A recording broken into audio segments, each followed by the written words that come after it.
I'm Eddie Baker, and I'm president of Positive Alternative Radio. And in addition to radio stations, I do property management with apartments and houses. A typical day for me is, well, I'll get up between 5:30 and 6. I go out and I take care of 7 horses, which have different diets and stuff. So I feed them, and some I have to take out and some I don't. And that's about 7:30, and then I get in and drive 30 minutes till I come to property management office where I deal with apartments. I work with my team there to about 9:30. Then I come down to the office downtown, and I'm working with Brian or David Hodges, our director of engineering, and looking at the 100-something plus emails I have. And I have lunch, and after that I'm dealing with commercial stations or other project that we're doing to about 5 to 6.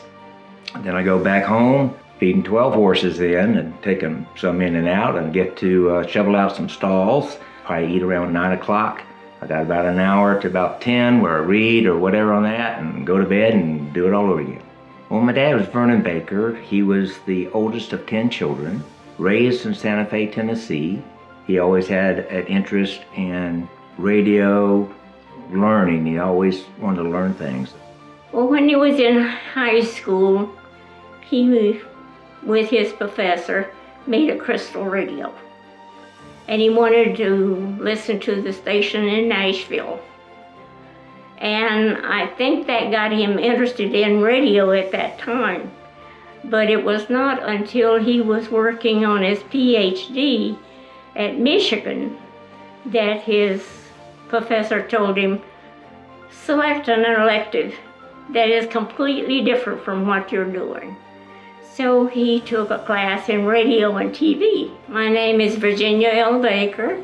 I'm secretary and treasurer for PAR and a member of the board of directors. When we came to Blacksburg, there was only one station for Montgomery County, and that was WRAD at Radford. And Vernon thought, well, he'd get one for Blacksburg, Christiansburg. He applied, but they filed on top of us to increase power.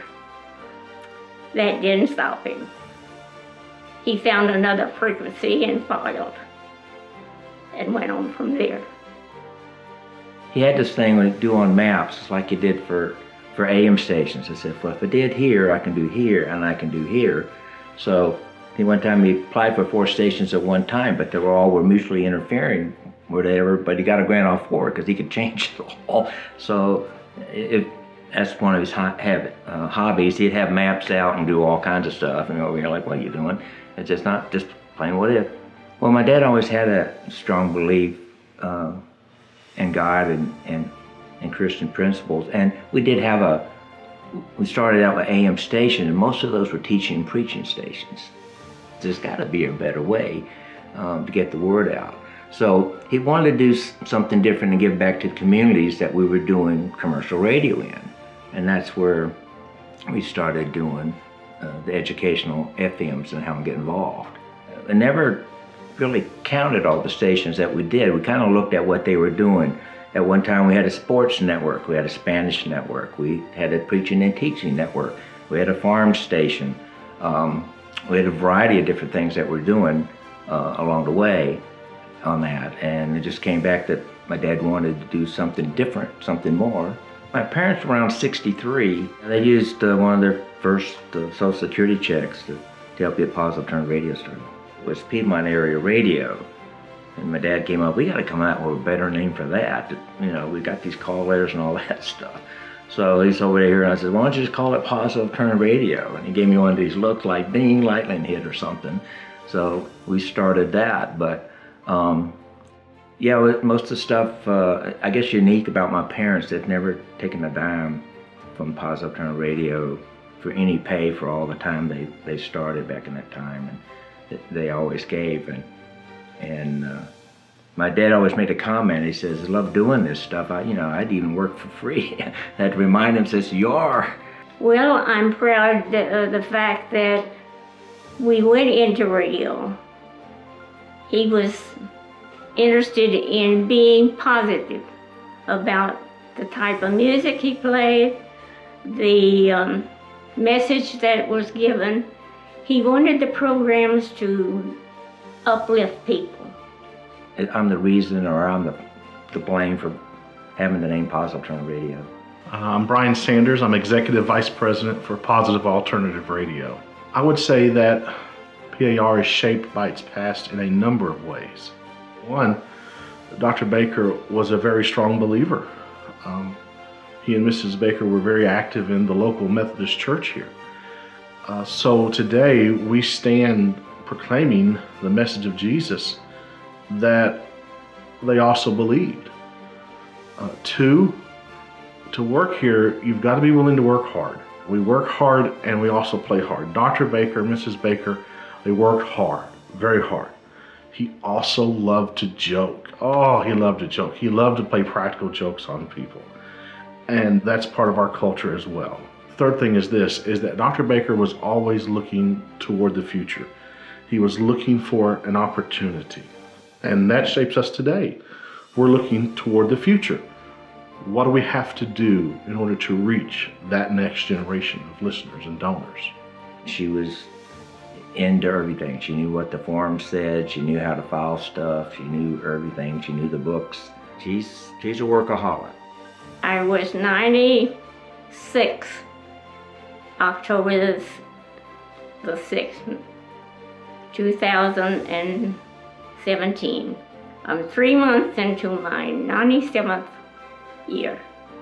Tell you what my husband said when they mentioned him retiring. He says, no, I'm not going to retire. I'm just going to get retreaded. Our hours were more or less from 7 to 11. We would go to bed at 11, but we'd get up at 7 and really face another day. There were so many things that we were interested in, and we worked together as partners in all of this. It's something that you've got to love, and you got to move. You can't sit. I do know that you have to love what you're doing. Because if you don't enjoy and look forward to what you're doing, you're not going to want to get out of bed in the morning.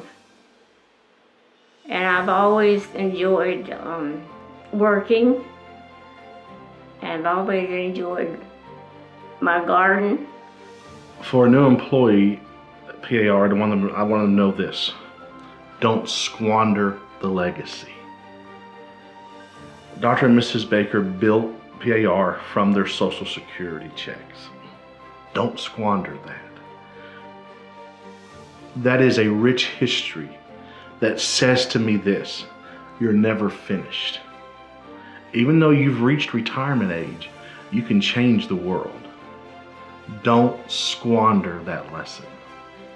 The mission of PAR, why we exist, is to create and deliver experiences that inspire people to passionately follow Jesus Christ. Why is that so important? Because that's why we're made. That's why God created us. That's our purpose. We are to point people to Him. We just have an opportunity to do it in a fun, great, lively way, and it's a great way to spend our lives. The vision of PAR, what we're trying to aim for, is to be the standard of all Christian media. If we're going to do something, let's be the best at it. Why? One, what better way to spend your life? You want to look back and say, I did that, and that was worth it. And two, Jesus deserves our best. What I am most proud of in PAR would be the team. At the end of the day, I don't care how many signals we have. I don't care at the end of the day about the bank balance. It's the team. Seeing other people fulfill their purpose for which God created them, and you get to play a role in unlocking that for them. There is no greater joy as a leader than to sit there and see that happening in somebody's life, because people are capable of so much more than what they believe they are. And you push them and you give them a grand vision and you give them the tools to complete it, and you get out of the way and they'll create a masterpiece. So when I lay my head on my pillow at night, I am proud of the team and their passion and what they've done. I'm really proud that we've been able to touch lives in all our communities, to give those experiences, to change those lives. We've got people that actually listen to the stations. We are their church. We don't try to be the church. We try to be partnership with the church. But just all the impacts and events that people know that they are special and that they are loved. And that's important. Sometimes it's not easy to come up with the words, just because people are creating experiences, and that hits a lot of emotional buttons. It definitely hits my button. I usually don't show a lot of emotion, but I do get very emotional about this, because you can see where people's lives are changed. That's a big deal. I think one of the major things my dad always talked about was your attitude. He says it didn't matter how much you knew or who you were, but if you didn't have the right attitude, that you wouldn't succeed. He also said about loyalty. He said if you were just working here for a paycheck, you weren't going to feel your potential. And if you were working for somebody, you had to give them your best. And you might not like something, but you weren't going to say anything bad with them. If you thought bad about them, you need to quit and find something else. And those are pretty big. That always stuck with me, especially the attitude. You couldn't succeed without having the right attitude.